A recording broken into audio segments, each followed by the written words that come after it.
اعوذ باللہ السمیع العلیم من الشیطان اللعین الرجیم بسم اللہ الرحمن الرحیم الحمد للہ الواحد الاحد الفرد الصمد الذی لم یلد ولم یولد ولم یکن لہ کفوا احد ثم الصلاة والسلام والتحیۃ والاکرام علی النبی الامی المکی المدنی الہاشمی القرشی المطلبی مولانا و مقتدانا و ہادینا و نبینا و شفیعنا و طبیب نفوسنا و حبیب الہ العالمین بالقاسم محمد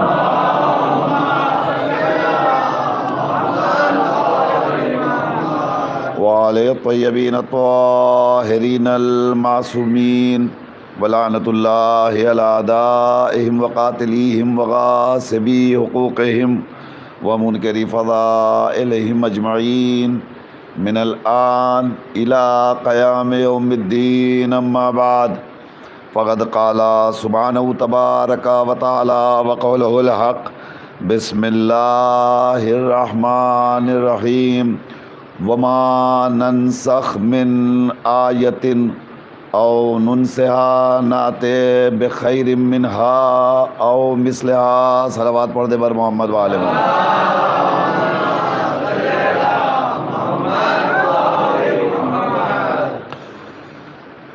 عزیزان گرامی، قرآن مجید کے سورہ بقرہ میں ارشاد احدیت ہے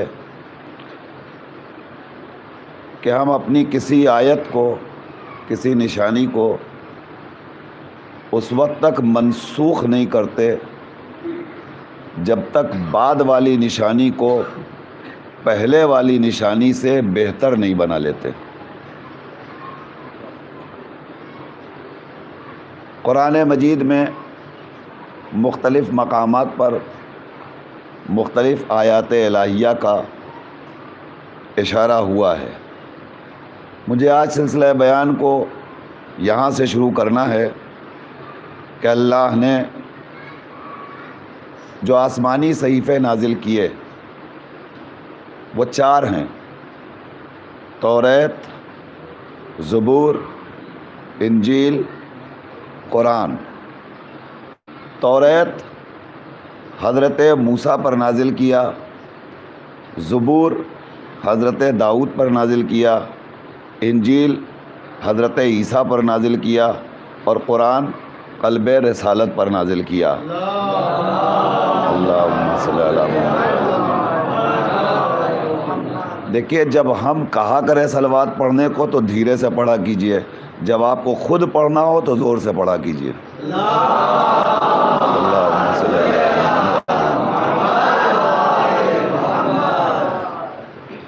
مگر ایک بات ذہن میں رکھیے گا، سارے صحیفے اللہ نے نازل کیے، مگر توریت جناب موسیٰ کا معجزہ نہیں ہے، صحیفہ ہے۔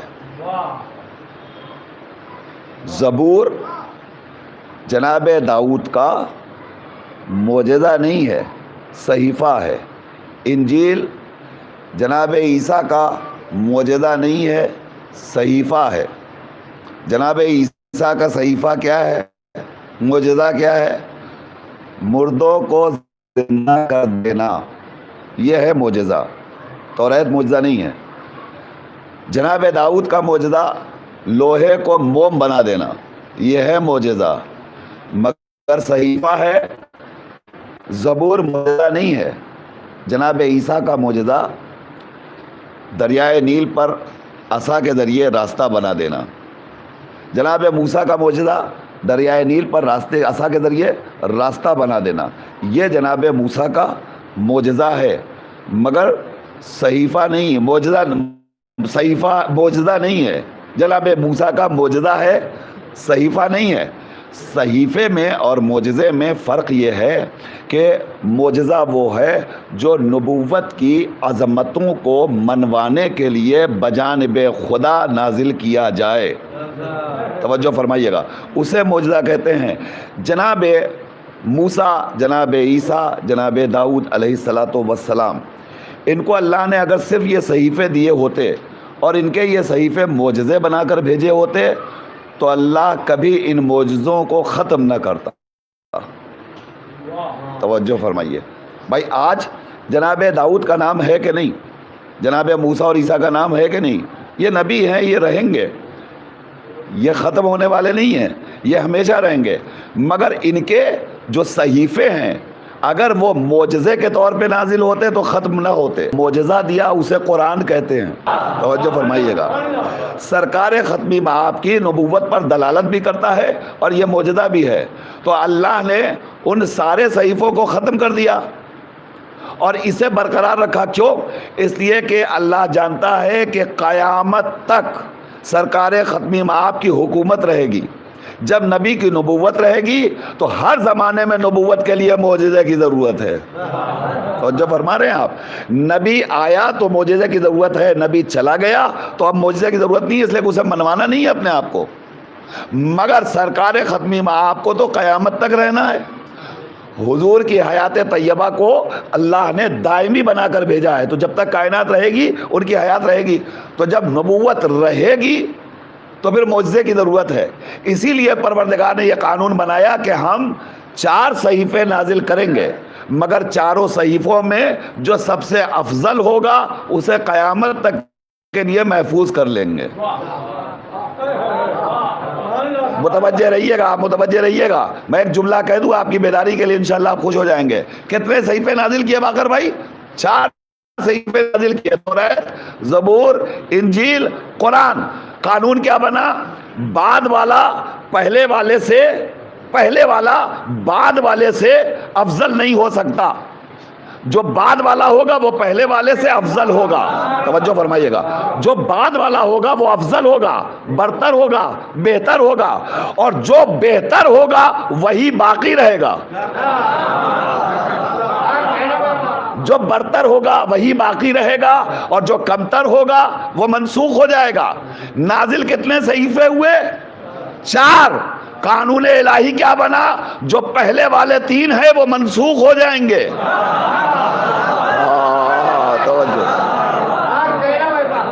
قانون الہی یہ بنا کہ جو پہلے والے 3 ہیں وہ منسوخ ہو جائیں گے, جو چوتھا ہے وہ ہمیشہ قائم رہے گا.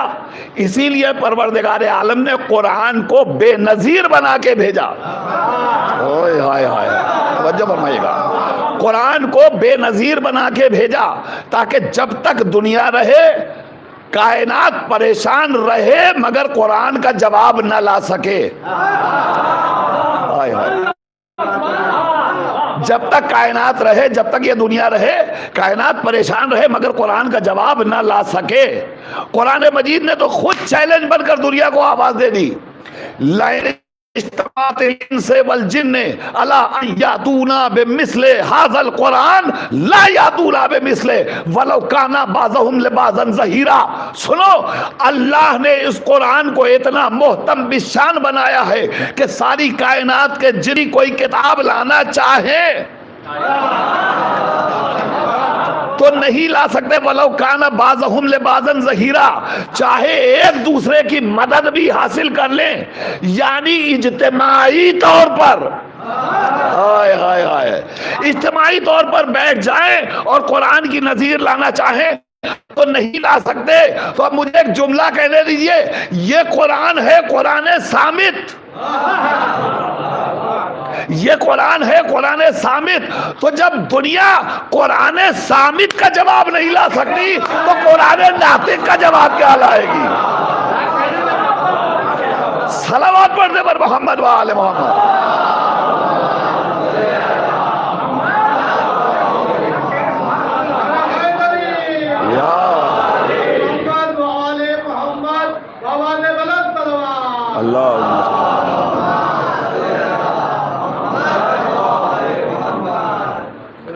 اب آپ پہچانے وہ دنیا جو قرآن ناطق کا جواب نہیں لا سکتی، قرآن صامت کا جواب نہیں لا سکتی، وہ قرآن ناطق کا جواب کیسے لائے گی؟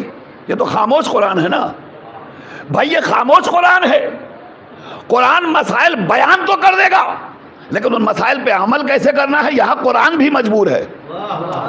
توجہ فرمائیے گا۔ اب قرآن کو بھی اپنی تفسیر کے لیے کسی مفسرہ قرآن کی ضرورت ہے۔ اس منزل پر قرآن بھی محتاج نظر آ رہا ہے، عالم قرآن کا، معلم قرآن کا، مفسر قرآن کا، شارح قرآن کا، حاکم قرآن کا، عالم قرآن کا، قرآن بھی محتاج نظر آ رہا ہے۔ تو یاد رکھیے، جب ہم کتاب کا جواب نہیں لا سکتے تو پھر معلم کتاب کا جواب کیا لائیں گے؟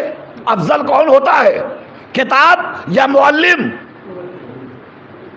بستے میں بچوں کو کتابیں بھر کے دے دیجئے اور اس کے بعد کہیے کہ یہ ساری کتابیں آ گئیں، اب سرٹیفکیٹ لا کے دکھلاؤ، سند لا کے دکھلاؤ، پاس ہو کے دکھلاؤ، تو بچہ ڈھیروں کتابیں لیے رہے گا، پیٹھ پہ لادے رہے گا، مگر پڑھنے کے قابل نہیں ہوگا۔ کیوں؟ اس لیے کہ بچہ آواز دے گا کتاب تو تھی، معلم کتاب نہیں تھا۔ ہائے ہائے ہائے، توجہ۔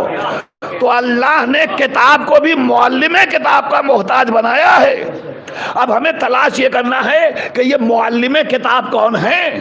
تو جب ہم قرآن کی عظمتوں اور فضیلتوں کو سمجھیں گے تو ہم معلم قرآن کی عظمت سے واقف ہو پائیں گے۔ دیکھیں، میں یہاں پر رک کر کے قرآن مجید کی عظمتوں کے حوالے سے، قرآن کو کون سمجھائے گا، قرآن کو کون بتائے گا؟ دیکھیں، میری آواز اس وقت میڈیا کے ذریعے، یہ جو سامنے کیمرہ لگا ہوا ہے، یہ آواز بہت دور تک جا رہی ہے۔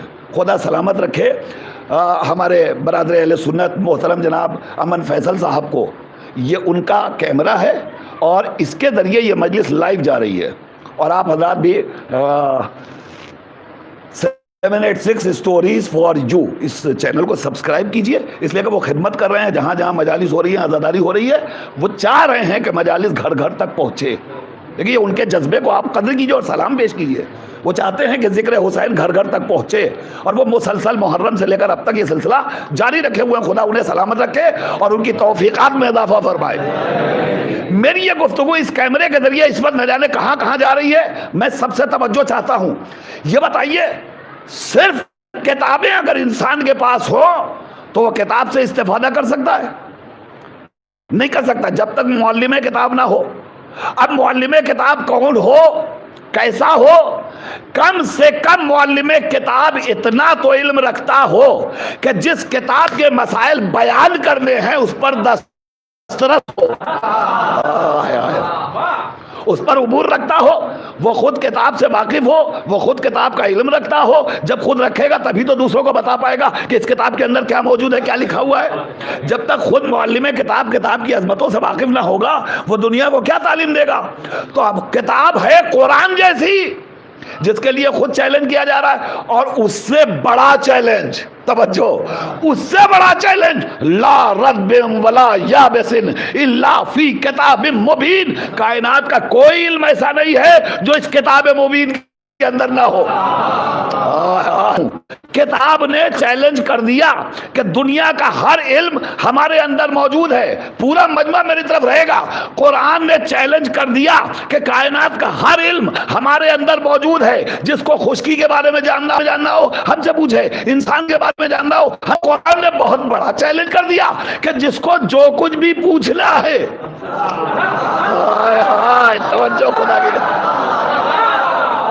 قرآن نے بہت بڑا چیلنج کر دیا، جس کو جو کچھ بھی پوچھنا ہے وہ ہم سے پوچھے۔ تو اب معلم کتاب کم سے کم ایسا تو ہو کہ جو سلولی کا دعویٰ،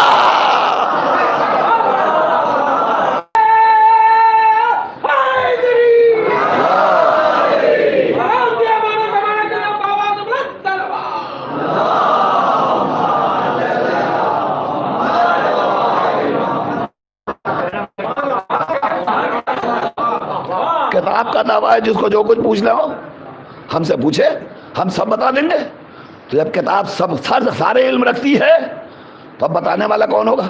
اما قرآن مجید میں ایک ایک حرف جو آئے ہیں، دنیا کا، خدا کی قسم اس جملے کی داد چاہتا ہوں میں آپ سے، سنیے، قرآن میں ایک ایک حرف آئے ہیں، ایک ایک حرف۔ دنیا کا بڑے سے بڑا مفسر قرآن، عالم قرآن اس حرف کی وضاحت نہیں کر سکتا۔ میں کہتا ہوں جائیے کسی مفسر قرآن سے پوچھے، قرآن میں آیا ہے صاد، مطلب بتاؤ، نون مطلب بتاؤ، ہائے ہائے، الف لام میم مطلب بتاؤ، ہائے ہائے ہائے۔ تو جب قرآن میں ایک ایک حرف کا مطلب نہیں بتایا جا سکتا تو کم سے کون سی آیت مکے میں آئی، کون سی آیت مدینہ، ہائے ہائے ہائے ہائے ہائے، جو ہے نا کون سی منسوخ ہے، کم سے کم وہ بتا تو سکے، ایسا عالم چاہیے۔ اب اس قرآن کا ایک اور چیلنج سنیے، قرآن اور آل عمران کے حوالے سے میں گفتگو کر رہا ہوں آپ کے سامنے۔ قرآن کا ایک اور چیلنج، پھر قرآن او قطعت بہل ارض او کل ما بہل موتا، ہائے ہائے ہائے، خدا کی قسم بڑی وجدانی کیفیت ہوتی ہے اگر قرآن کو سمجھ کے پڑھا جائے۔ جی معاف فرمائیے گا، قرآن مجید آنکھ بند کر کے رٹنے والی کتاب نہیں ہے۔ قرآن رٹنے والی، رٹو طوطا نہ بنیے قرآن کے۔ قرآن چاہتا ہی نہیں کہ آپ رٹ رٹ کے قرآن پڑھیے، قرآن تو خود چاہتا ہے کہ سمجھ سمجھ کے پڑھیے، ٹھہر ٹھہر کے پڑھیے، فکر اور غور و خوض کے ساتھ کتاب کو پڑھیے۔ تو جیسے قرآن چاہتا ہے ویسے پڑھیے، ورنہ پڑھنے کا فائدہ کیا ہے؟ پڑھتے رہیے، قرآن ایکسیپٹ ہی نہیں کرنے کو تیار ہے۔ قرآن کہہ رہے ٹھہر کے پڑھیے، فکر کیجیے، غور کیجیے۔ قرآن کا مفہوم کون بتائے گا قرآن کے بارے میں؟ قرآن نے آواز دی لو ان قرآن سیرت بہ الجبال، سنیں اس قرآن کے اندر اللہ نے اتنا کمال رکھ کر کے انسان پہاڑوں کو حرکت میں لا سکتا ہے۔ ذرا سا میرے ساتھ رہنا میرے دوستو، میرے ساتھ رہنا اس وقت۔ قرآن میں اتنی طاقت اور اتنی قوت ہے کہ قرآن کی تلاوتیں کر کے انسان جامد پہاڑ کو حرکتوں میں لا سکتا ہے، پہاڑ کے ٹھہراؤ کو توڑ سکتا ہے، اتنی قوت قرآن کے اندر پائی جاتی ہے۔ اور اس قرآن کے اندر اللہ نے اتنا کمال سمو دیا ہے کہ انسان اگر قرآن مجید کی آیتوں توجہ ہے۔ اب ایک فکرہ اور آخری، انسان قرآن مجید کو بصدق کے دل پڑھ لے اور پڑھ کر اتنا صاحب اختیار بن سکتا ہے کہ چاہے تو مردے سے کلام کروا لے۔ توجہ توجہ عزیزان محترم، چاہے تو مردے سے کلام کروا لے۔ تو اب قرآن مجید نے اپنی صفت کیا بیان کی؟ قرآن نے صفت یہ بیان کی کہ پہاڑوں میں حرکت پیدا ہو جائے، زمین کی مسافتوں کو طے کر لیا جائے، مردوں سے کلام کروا لیا جائے۔ تو جب قرآن میں اتنی طاقت ہے، ارے توجہ توجہ، بیدار رہیے گا ذرا محترم، ذرا سا میرے ساتھ رہیے، آپ ادھر ادھر نہ جائیے گا بھائی۔ قرآن اپنی صفت کیا بیان کر رہا ہے؟ قرآن کہہ رہا ہے ہماری صفت یہ ہے کہ اگر قاری قرآن بصدق کے دل قرآن کی تلاوت کر لے تو مردے سے کلام کروا سکتا ہے۔ تو جب قرآن کی آیتوں میں یہ طاقت ہے تو معلم کتاب کیسا ہونا چاہیے؟ بھائی معلم کتاب کیسا ہونا چاہیے؟ کم سے کم معلم کتاب ایسا تو ہو کہ اگر مباہلے میں آ جائے تو علماء کہہ دے، اشارہ کرے تو پہاڑ، وہ جو فرمائے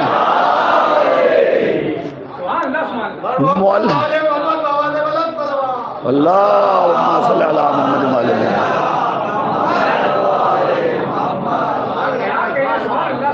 معلم کتاب کے اندر یہ صلاحیت ہونی چاہیے کہ وہ اگر اشارہ کر دے تو قرآن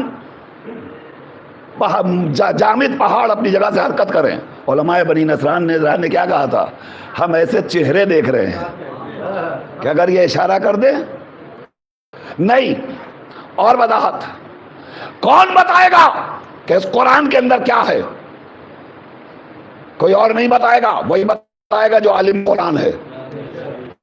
میں مولانا نہج البلاغہ کے اندر خطبہ نمبر 194 194 نمبر کے خطبے میں میرے مولا نے ارشاد فرمایا، سنو اللہ نے اس کتاب کو ایسا نور بنایا ہے جس کی قندیل کبھی گل نہیں ہو سکتی۔ توجہ فرمائیے گا ایسا چراغ میرا مولا کہہ رہا ہے. اب یہ داد مولا کے نام کی ہے, میرے نام کی نہیں ہے. علی قرآن کی وضاحت کر رہے ہیں. چراغ بنایا ہے جس کی لو کبھی مدھم نہیں ہو سکتی. ایسا سمندر بنایا ہے جس کی تھا تک کوئی پہنچ نہیں سکتا. میرا مولا بھیرا چاہے تو صاحب بیان بنے. اگر صادق القول ہے تو قرآن اس کے لیے بیان ہے. ہائے ہائے توجہ. انسان اگر سچ بولتا ہے تو قرآن اس کے لیے بیان ہے. اگر انسان عدالت کے ساتھ فیصلہ کرنا چاہتا ہے تو قرآن اس کے لیے فیصلہ ہے. ہائے ہائے ہائے توجہ فرما رہے ہیں آپ. تو یہ میرا مولا وضاحت کر رہا ہے.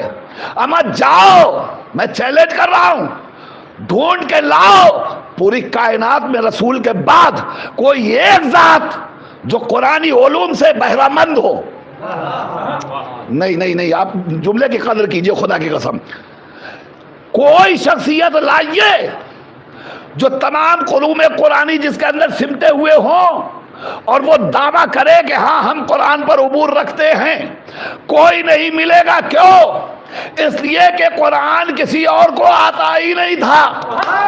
توجہ فرمائیے گا. دنیا میں جتنے ہیں وہ دنیا میں آ کر کسی نہ کسی معلم قرآن کے پاس بیٹھ کر علم قرآن لینے کے محتاج ہے. قرآن کی تفسیر وہ نہیں کرے گا جو دنیا میں آنے کے بعد قرآن سیکھے. قرآن کا معلم وہ ہوگا جو دنیا میں بعد میں آئے. الرحمن علم القرآن. صلوات پڑھ دیجئے بر محمد والے الرحمن.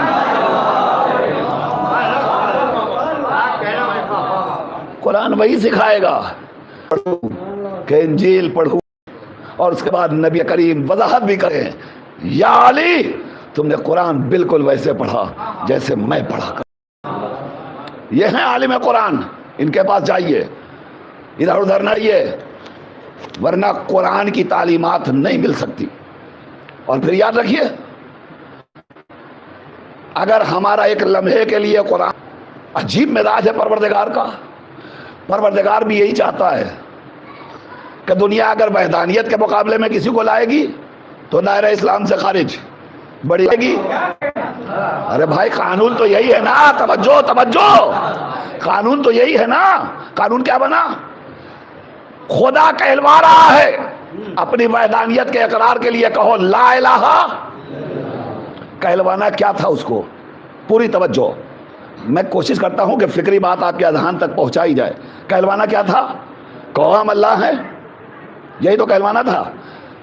تو جب یہی کہلوانا تھا اکبر بھائی, تو اس نے اس کے پہلے لا الہ کیوں کہا؟ کہلوانا تھا کہو اللہ ایک ہے, مگر اس نے کیسے کہلوایا؟ لا الہ الا اللہ.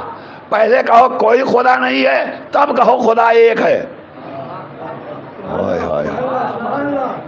یعنی پہلے لائے نفی پھر اقرار. اب لفظیں اگر آپ کی سماعتوں کے قریب پہنچ کر عرض کر دی جائیں تو آپ بیدار ہو جائیں گے. پہلے انکار پھر اقرار. توجہ ہے نا, یہ مزاج مشیت ہے. پہلے انکار پھر اقرار. یعنی خدا بھی چاہتا ہے پہلے تبرہ پھر تبلا.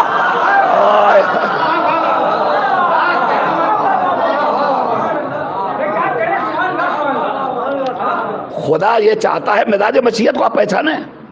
ہم نے پہلے ہی یہ ہے تبرہ, ہے کہ نہیں؟ پہلے برات کرو ان جھوٹے خداؤں سے جنہیں لوگوں نے خود گڑھ رکھا ہے.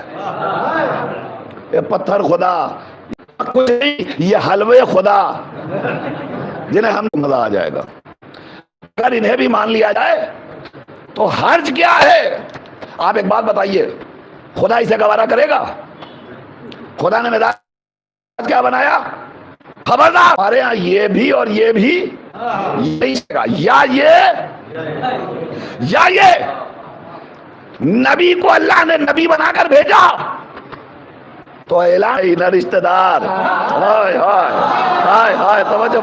کوئی بھی نبی کا عاشق, نبی کا دیوانہ, پیارے نبی کا دیوانہ اگر وہ یہ کہے کہ ہم حضور کو تو مانتے ہی ہیں مگر حضور کے ساتھ ساتھ ہم مسلمہ کذاب کو بھی مانتے ہیں، اگر کوئی یہ کہہ دے مسلمان رہ جائے گا۔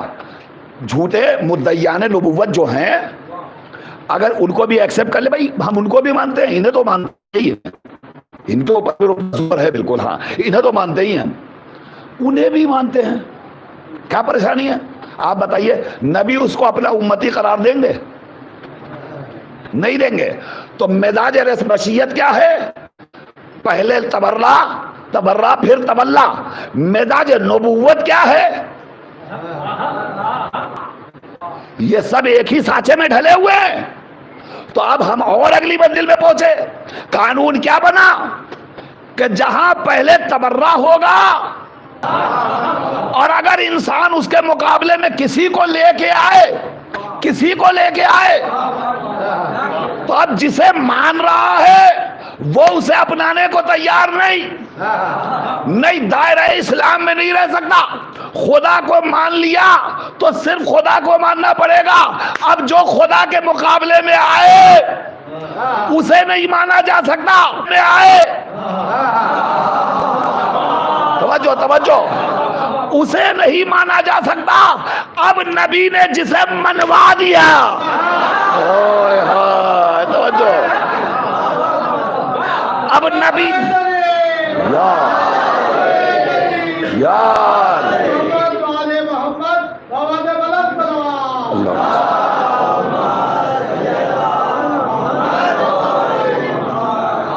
اب نبی نے جسے منوا دیا پھر اسے ماننا پڑے گا، اور جب اسے مان لیا تو پھر جو اس کے مقابلے میں آئے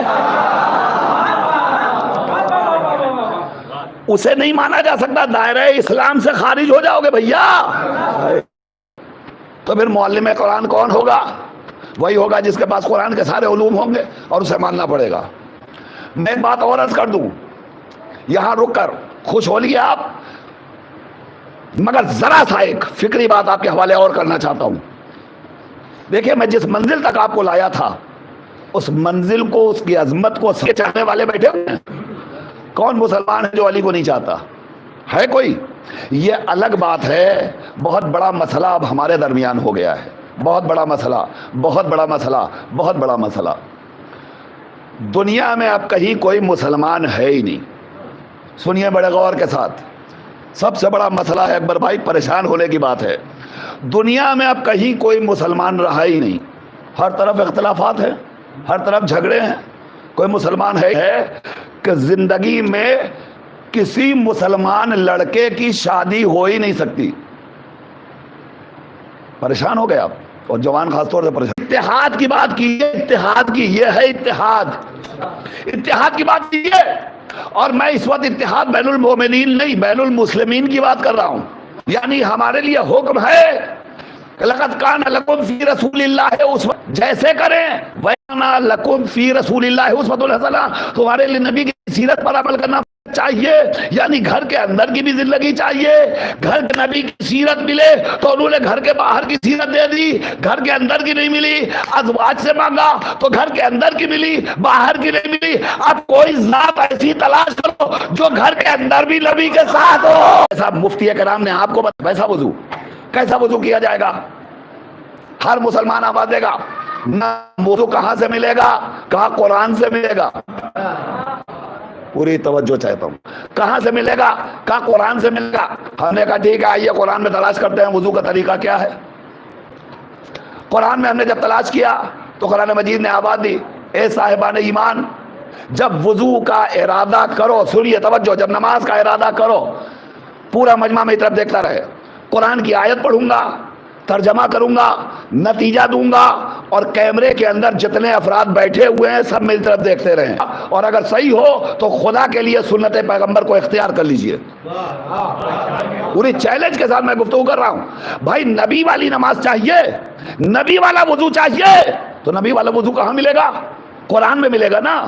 ہم نے قرآن سے پوچھا، قرآن بتا وضو کا طریقہ کیا ہے؟ قرآن نے آبادی صاحبان ایمان، جب تم نماز کا ارادہ کرو، فَاغْسَلُوا وُجُوهَكُمْ وَأَيْدِيَكُمْ إِلَى الْمَرَافِقِ، وَامْسَحُوا لِرُؤُوسِكُمْ وَأَرْجُلِكُمْ إِلَى الْكَعْبَيْن.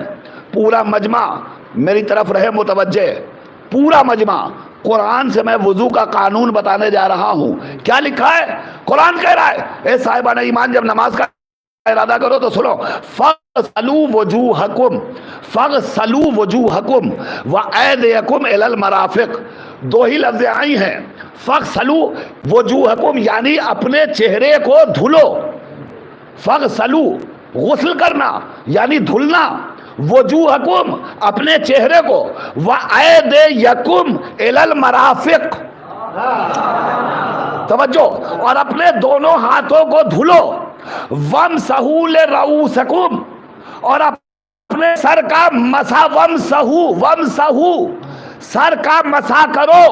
وَأَرْجُلِكُمْ إِلَى الْكَعْبَيْن اور اپنے دونوں پیروں کا مسح کرو. توجہ فرمائیے گا، توجہ فرمائیے گا ذرا محترم بھائی. قرآن نے وضو کا قانون کیا بتلایا؟ دو لفظیں رکھی ہیں، ایک فغسلو، ایک ومسحو. جہاں فغسلو کہا وہاں چہرے اور ہاتھوں کی بات کی، جہاں ومسحو کہا وہاں سر اور دونوں پیروں کی بات کی. تو اب کہاں سے ہو یا دونوں ہاتھوں کو؟ اب اس میں پیروں کے دھلنے کا تذکرہ کہاں سے آگا؟ بھائی غور کر کے بتائیے گا. اب میں محنت کر رہا ہوں اس وقت.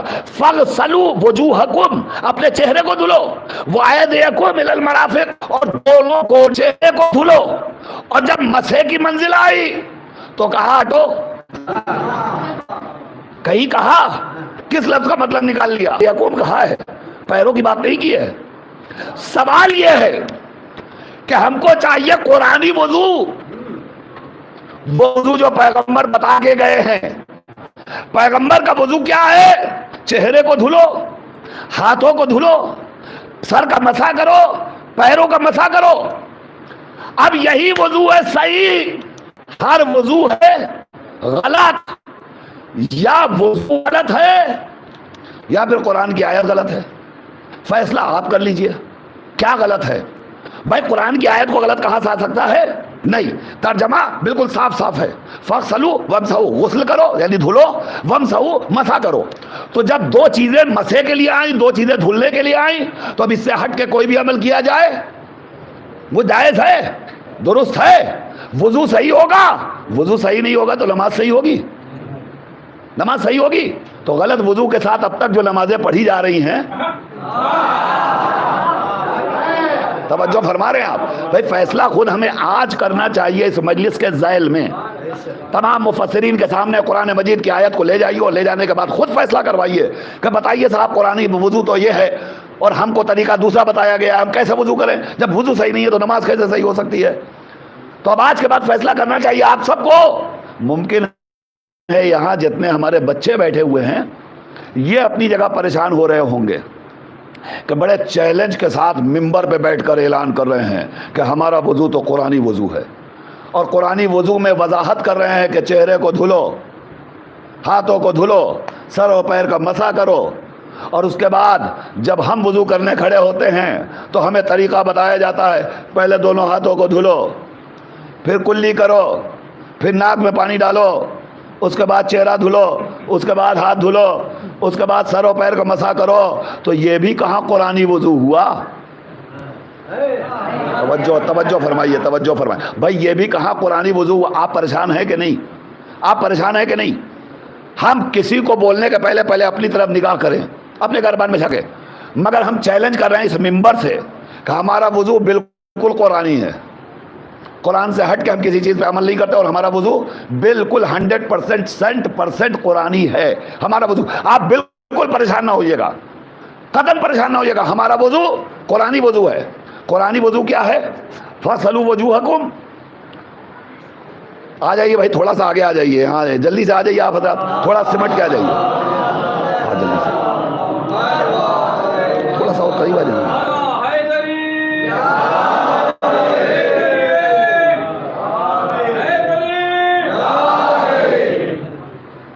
اچھا بیچارے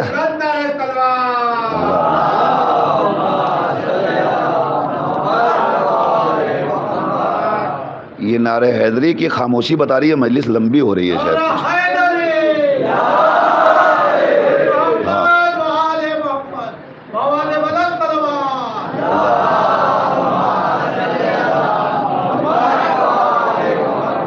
دیکھیں میں ایک نتیجے تک آپ کو اس وقت لے جا رہا ہوں، اگر تھوڑی سی تاخیر ہو جائے تو مجھے معاف کر دیجیے گا، مگر میں موضوع کو اس وقت مکمل کرنا چاہتا ہوں اور ذہن اور دل و دماغ کو مطمئن کرنے کی کوشش کر رہا ہوں۔ قرآنی وضو کیا ہے؟ وضو صحیح نہیں ہے تو نماز صحیح نہیں ہے، نماز صحیح نہیں ہے تو کوئی عمل صحیح نہیں ہے۔ تو بنیاد ہے نماز، اور نماز کے لیے نماز کی بنیاد ہے وضو۔ وضو کرنا ہے ہمیں قرآنی جو پیغمبر بتا کے گئے ہیں۔ قرآنی وضو کیا ہے؟ فَاغْسِلُوا وُجُوهَكُمْ وَأَيْدِيَكُمْ إِلَى الْمَرَافِقِ، سر کو دھلو، منہ کے چہرے کو دھلو اور دونوں ہاتھوں کو دھلو۔ وَامْسَحُوا بِرُؤُوسِكُمْ وَأَرْجُلِكُمْ إِلَى الْكَعْبَيْنِ، اپنے دونوں سر کا مسح کرو اور دونوں پیروں کا مسح کرو، بس یہی ہے وضو۔ مگر ہم کیا کرتے ہیں؟ پہلے دونوں ہاتھوں کو دھلتے ہیں، پھر 3 بار کلی کرتے ہیں، پھر 3 بار ناک میں پانی ڈالتے ہیں، اس کے بعد چہرہ دھلتے ہیں۔ تو قرآن تو کہہ رہا ہے چہرہ دھلو، ہاتھوں کو دھلو، تو ہم اس کے پہلے جو کچھ کرتے ہیں تو ہمارا وضو بھی تو صحیح نہیں ہوا۔ توجہ ہے نا، صحیح نہیں ہوا نا باقر بھائی، اگر صحیح ثابت ہو جائے تو خوش ہو جائیے گا آپ، اور ہمارا عمل کوئی قرآن سے ہٹ کے ہوتا ہی نہیں ہے۔ دیکھیے ہماری فقہ جعفری میں، شریعت محمدی میں حکم یہ ہے جب وضو کرنے بیٹھو تو اس بات کا خیال رکھنا کہ وضو آب خالص سے کرنا۔ توجہ، آب خالص سے کرنا کا مطلب جانتے ہیں؟ آب خالص یعنی پانی کا رنگ نہ بدلے، پانی میں بدبو نہ آ رہی ہو، پانی کا مزہ نہ بدلے۔ جب یہ ساری کیفیتیں نہیں پائی جاتی تو اسے آب خالص کہا جاتا ہے۔ توجہ ہے نا، آب خالص۔ اگر آب خالص نہیں ہے تو وضو نہیں کیا جا سکتا، وضو آب خالص سے کرنا ہے۔ توجہ، اب ہمارے وضو میں سب سے بڑا مسئلہ یہ ہے کہ ہماری فقہ نے ہمیں یہ تعلیم دی ہے کہ وضو آب خالص سے کرنا، تو وضو ہمیں صحیح کرنا ہے۔ لہذا صحیح وضو کرنے کے لیے پہلے ہم ہاتھ میں پانی لے کر دیکھتے ہیں کہ اس کا رنگ تو نہیں بدلا۔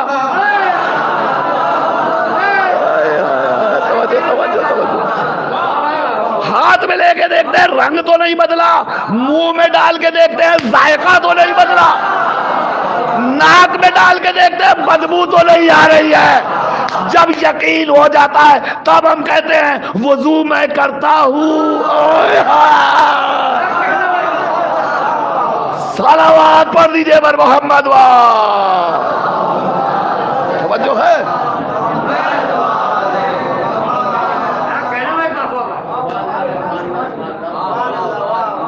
ہمارا وضو کہاں سے شروع ہوتا ہے؟ جب ہم چہرے پہ پانی ڈالتے ہیں، چہرے کو دھلتے ہیں، اس کے پہلے نیت کرتے ہیں۔ الاعمال بالنیات، عمل کا دار و مدار نیتوں پہ ہوتا ہے، اور جب نیت کر لی تو پھر عمل شروع ہو گیا۔ تو نیت کب کرتے ہیں؟ جب چہرے پہ ڈالتے ہیں پانی، اس کے پہلے نیت کرتے ہیں۔ مگر یہ جو 3 عمل ہیں اس پہ ہم نیت نہیں کرتے۔ تو جو فرما رہے ہیں آپ، ہم ان تینوں عمل کی نیت نہ کرتے تھے، نہ کرتے ہیں،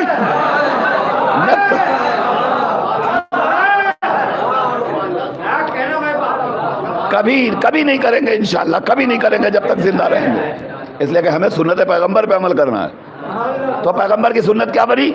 چہرے کو دھلو، ہاتھوں کو دھلو۔ لہذا ہم نے جب نیت کی، نیت کرنے کے بعد ہم نے چہرے کو دھلا، ہاتھوں کو دھلا، سر کا مسح کیا، پیر کا مسح کیا۔ اب آپ کو سمجھ میں آیا ہمارا وضو قرآنی ہے کہ نہیں؟ قرآنی وضو جب ہم نے پیروں کا مسح کر لیا تو اب اس کے بعد کہیں آپ نے دیکھا ہے کہ ہم پیر دھلتے ہیں؟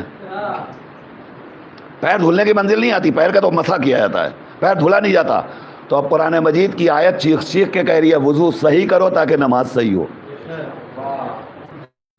اب ہمیں کہاں سے ملے گا؟ قرآن نے طریقہ تو بتا دیا۔ توجہ، قرآن نے طریقہ تو بتا دیا، یعنی کتاب نے قانون وضو تو دے دیا، مگر عمل کا تو عملی طور پر معلم کتاب چاہیے جو وضو کر کے بتائے کہ صحیح کیسے ہوتا ہے۔ میرے بچوں میری طرف متوجہ رہنا، میں مجلس کو آخری منزل تک لے جا رہا ہوں آج۔ ہمیں چاہیے عملی طور پر، قرآن نے قانون وضو بتا دیا، اب کوئی ایسا معلم قرآن ہو جو وضو کر کے بتائے کہ صحیح وضو کیسے کیا جاتا ہے۔ ہائے ہائے ہائے، توجہ۔ اور وضو کون سا چاہیے؟ نبی والا وضو چاہیے، حضور والا، پیغمبر والا وضو چاہیے۔ اب ہمیں پیغمبر والا وضو تلاش کرنے کے لیے کہیں اور نہیں جانا ہے، ہمیں پیغمبر کی مسجد میں آنا پڑے گا۔ توجہ، مسجد نبوی میں آنا پڑے گا اور ہمیں وہی معلوم ہوگا کہ صحیح وضو کا طریقہ کیا ہے۔ عزیزان گرامی، ہمیں تاریخ نے بتلایا ایک شخص ہے جو وضو کر رہا تھا، دو شہزادے کھڑے تھے جو وضو کرنے والے کو دیکھ رہے تھے. توجہ توجہ توجہ توجہ توجہ فرمائیے گا. دو شہزادے کھڑے دیکھ رہے وضو کرنے والے کو, اور جب وضو ہو چکا تو دونوں نے آپس میں ایک دوسرے سے اشارے میں کہا بھائی اس کی اصلاح کرنا چاہیے. لہذا دونوں آگے بڑھے اور بڑھنے کے بعد کہتے ہیں بھائی صاحب تھوڑی دیر کے لیے رک جائیے, ہم دونوں بھائی وضو کرنے جا رہے ہیں, آپ بزرگ ہیں, دیکھ کر کے بتا دیجئے کہ ہم دونوں میں صحیح وضو کا طریقہ کس کا ہے. ہائے ہائے ہائے ہائے, توجہ توجہ فرمائیں, ہم دونوں میں صحیح وضو کا طریقہ کس کا. عزیزان گرامی, جہاں فکریں ایک ہو اس منزل پر کوئی راوی نہیں بتاتا کہ حسن نے حسین سے کہا ہو کہ اس کی اصلاح کرنا چاہیے, حسین نے حسن سے کہا ہو کہ اس کی تربیت کرنا چاہیے. دونوں نے ایک دوسرے کو دیکھا اور دیکھنے کے بعد دونوں آگے بڑھے, پھر نہیں کہا کہ اس سے یہ کہتے ہیں کہ ہم دونوں وضو کر رہے ہیں. ان کے ذہن میں بھی یہی خیال آیا, ان کے ذہن ان کے ذہن میں بھی یہی خیال آیا اور دونوں نے بیک زبان کہا ہم دونوں وضو کر رہے ہیں, دیکھ کے بتائیے صحیح کس کا ہے. اب جب دونوں شہزادوں نے وضو کیا تو نبی کے زمانے کا نماز پڑھنے والا, توجہ توجہ توجہ توجہ, نبی کے زمانے کا بزرگ صحابی نماز پڑھنے والا جب بچوں کے وضو کو دیکھتا ہے تو فوراً کہتا ہے بچوں وضو تو تمہارا ہی صحیح ہے, ہمارا غلط تھا.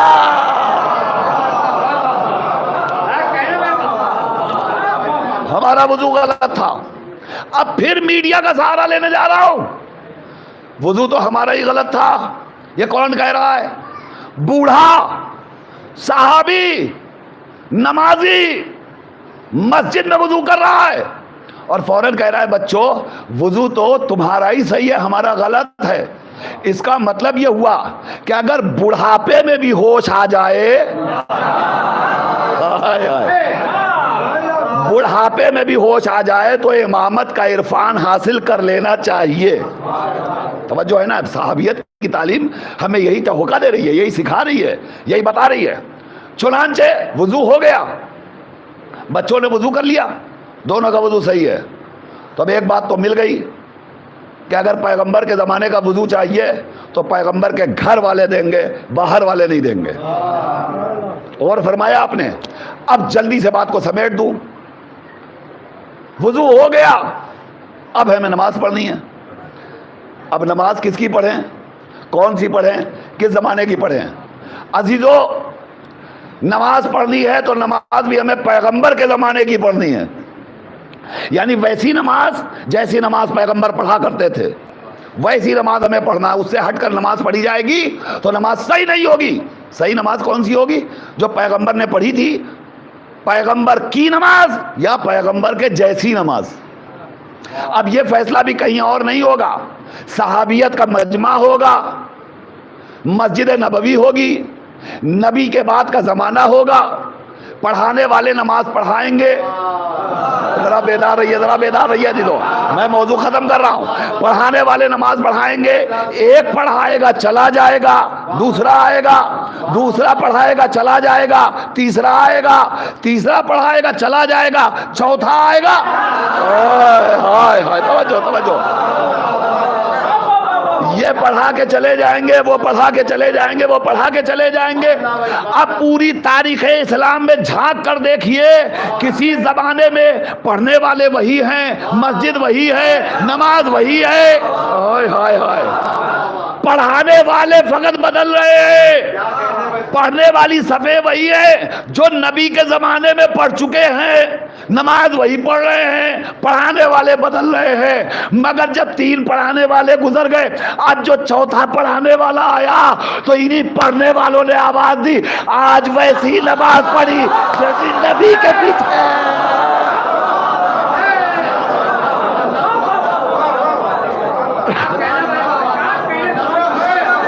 جو فرمایا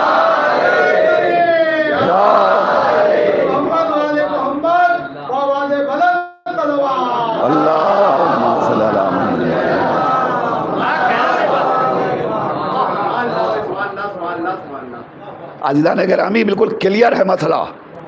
نبی کا دین چاہیے, نبی کی شریعت چاہیے, نبی کا اسلام چاہیے, تو یا نبی دیں گے یا نبی کے گھر والے دیں گے.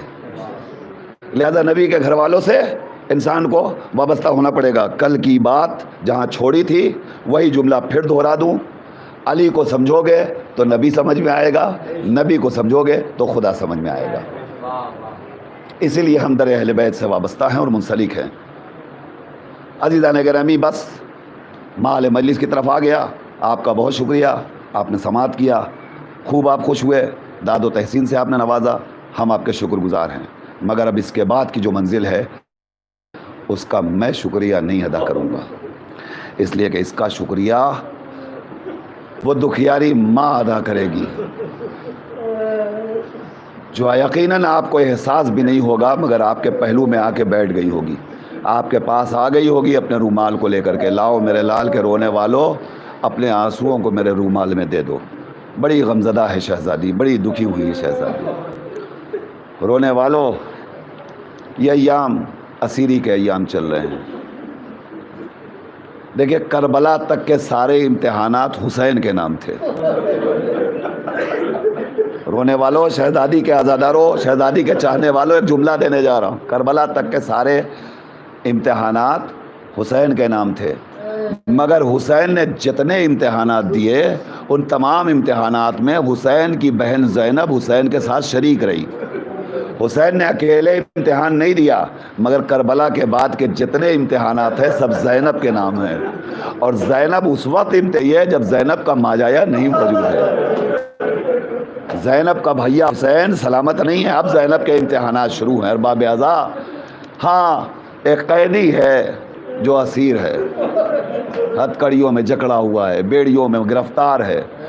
سید سجاد سے جب امام علی مقام رخصت آخر کے لیے آئے تھے تو روایت کہتی ہے کہ ایک مرتبہ سید سجاد نے کہا, پھوپھی اماں مجھے سہارا دیجئے. بیمار امام بستر سے اٹھے, اٹھنے کے بعد کہا, بابا جان میں بھی جہاد کروں گا, میں بھی جہاد کروں گا. رونے والوں رو گے انشاءاللہ. اگر یہ فقرہ آپ کے دلوں تک پہنچ جائے گا تو آپ کی چیخ نکل جائے گی, میں بھی جہاد کروں گا. میرے مولا نے پلٹ کے ایک سوال کر لیا, بیٹا سید سجاد تم کون سا جہاد کرو گے, تم جہاد اصغر کرو گے یا جہاد اکبر کرو گے؟ جیسے ہی سوال کیا تو فوراً بیمار امام نے پلٹ کے پوچھا, بابا جان جہاد اصغر کسے کہتے ہیں اور جہاد اکبر کسے کہتے ہیں؟ آواز دی, بیٹا مقتل میں ہماری نصرت میں سروں پر تلواروں کو کھا کر کے جان دے دینا یہ جہاد اصغر ہے, مگر میرے لال اس کے بعد کا جو جہاد ہے وہ جہاد اکبر ہے. کہا بابا جان جہاد اکبر کسے کہتے ہیں؟ کہا ہتھ کڑیوں اور بیڑیوں میں اسیر رہ کر تماشائیوں کے درمیان ماؤں بہنوں کو بیردا لے کر جانا.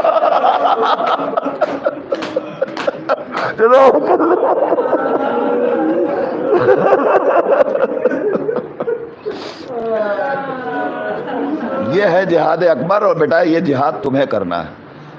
ارباب اعضا, سید سجاد یہ جہاد کر رہے ہیں اور مسلسل تماشائیوں کا دربار ہے, بازار ہے, ہجوم ہے, منادی کی ندائیں ہیں, یہ رسول کی بیٹیاں ہیں, یہ فاطمہ کی لاڈلی ہے, یہ زینب ام کلثوم ہے جو بے پردہ و چادر بازاروں میں پھرائی جا رہی ہے. تماشائیوں تماشا دیکھو, اور تماشا دیکھنے والے تماشا دیکھ رہے ہیں, خوش ہو رہے ہیں, مسکرا رہے ہیں. نہیں, ان لفظوں کو اگر آپ دل میں اتاریں ارباب اعضا, احساس کے ساتھ دل میں اتاریں.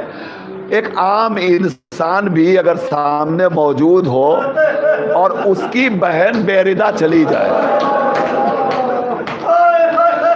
اس کی مائیں بہنیں بیردہ چلی جائے اور خدا نہ کرے کہ اسے کوئی دیکھ کر ہنسے, سوچو ہمارے دل پر کیا گزرے گی.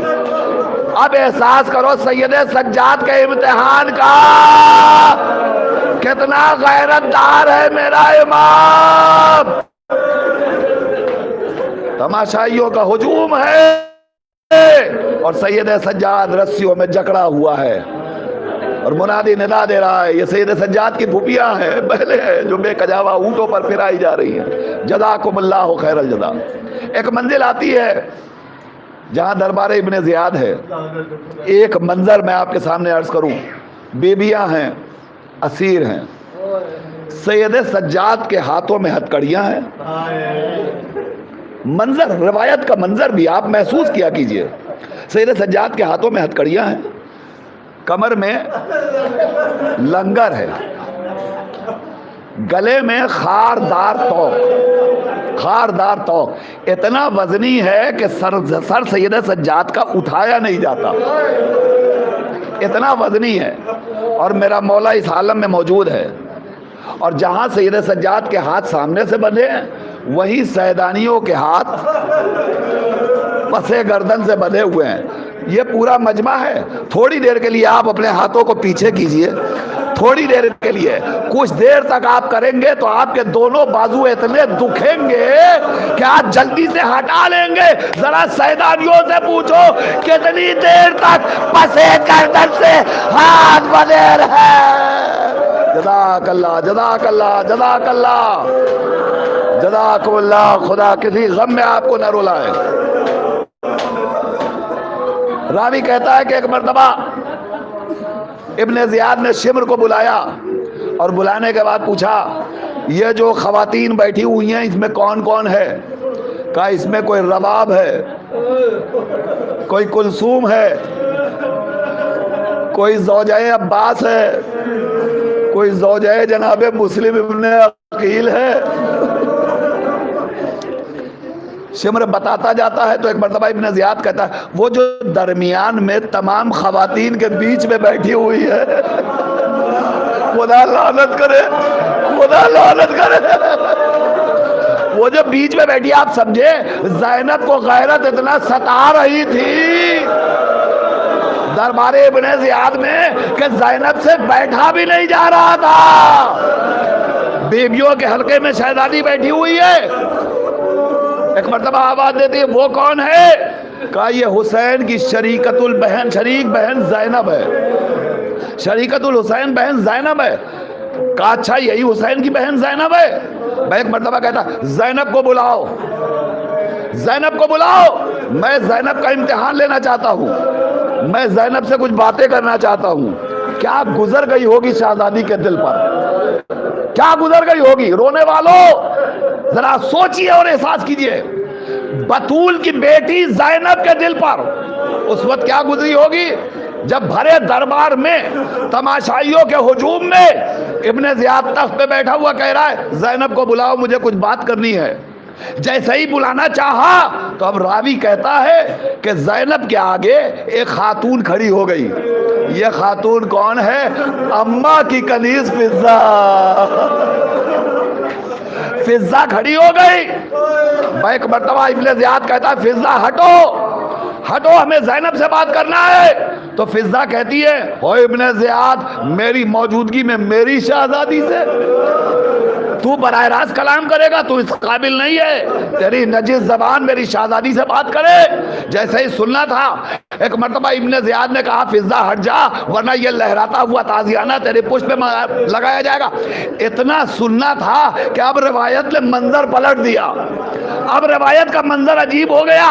روایت کہتی ہے کہ جیسے ہی اس نے کہا ہٹ جا ورنہ تازیانے ماروں گا، فضہ نے ابن زیاد کی پشت پر جتنے حبشی غلام کھڑے تھے ایک مرتبہ للکار کے کہا او حبشیوں تمہیں کیا ہو گیا ہے؟ تمہارے قبیلے کی ایک عورت، اللہ اکبر اللہ اکبر، تمہارے قبیلے کی عورت اور ابن زیاد کا دربار اور تازیانہ اتنا سننا تھا کہ سارے حبشی غلام تلواریں لے کر آ گئے۔ او ابن زیاد اب اس کے آگے بڑھا تو قلقمہ ہو جائے گا۔ میں کہوں گا ارے عجب نہیں، شہزادی نے یہ منظر دیکھا ہوگا تو فرات کا رخ کیا ہوگا۔ اے عباس، ارے عزا کے بچانے والے اتنے. اے عباس آ جاؤ, تیری بہن زینب بے ردا بلوائے عام دربار عزیز. واہ مصیبتا واہ غربتا, انا للہ و انا الیہ راجعون. رضن بقضائہ و تسلیما لامرہ. الہی الہی الہی بق زہرا و بیہا و بالہا و بنوہا. بارلا تجھے واسطہ ہے محمد و آل محمد کا, ہماری اس عزاداری کو شرف قبولیت عنایت فرما. پروردگار جتنے حاضرین مجلس اس فرش پہ موجود ہیں, اس فرش مجلس سے اٹھتے ہی ان سب کی حاجات شرعی کو پوری فرما. پروردگار جہاں جہاں بھی مسلمانان عالم پریشانیوں کا شکار ہے, پروردگار تجھے سرکار ختمی مآب کا واسطہ ان سب کو صحت کامل و عاجل عنایت فرما. پروردگار اس دنیا سے بلائے ناگہانی کا جلد از جلد خاتمہ فرما. جتنے بھی میرے مولا کے چاہنے والے ان سب کو صحت اور سلامتی کے ساتھ رکھنا. پروردگار تجھے واسطہ ہے محمد و آل محمد کا, اس فرش پہ بیٹھے ہوئے جتنے افراد ہیں ان سب کے گناہان کبیرہ اور صغیرہ کو بحل فرما. معبود ہر حسینی کے دل میں جذبہ حسینیت کوٹ کوٹ کے بھر دے, تاکہ یہ جب بھی رہیں جہاں بھی رہیں صرف حسین کے نام پہ زندگی گزاریں اور مریں تو بنا میں حسین اس دنیا سے رخصت ہو جائیں. پروردگار تجھے واسطہ اس فرش عزا کا, اس ذکر اہل بیت اطہار کا, اس مصائب اسیران کربلا کا واسطہ منتقم خون حسین امام عصر کے ظہور میں تعجیل فرما. عند ظہور ہم سب کو ان کے ناصرین میں شمار فرما. ماتم حسین.